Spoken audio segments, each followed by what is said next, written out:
Yes, dahil kumakain siya ng mga pagkain tulad ng ganito.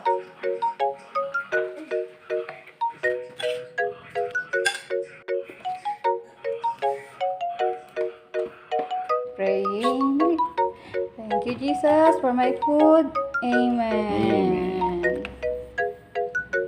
Ang sakit ang isa sa pwedeng umubos ng ating ipon. Kaya kung hindi natin tutulungan ang ating mga anak na kumain ng tama o kumain ng tamang pagkain, hindi rin nila tayo matutulungan. Ano nga ba ang dapat gawin para sila'y ating matulungan? Kailangan nating magtiis, mapa. Magtiis na mapakain sila ng matatamis o malalasang pagkain. Gaya ng candy, chocolate, ice cream, at marami pang iba. Kaya tiis muna tayo, mapa, sa kanilang una hanggang 3 taong gulang upang lumaki sila na hindi sakitin. Ako, si Mama Care, ay naniniwala na sharing is caring.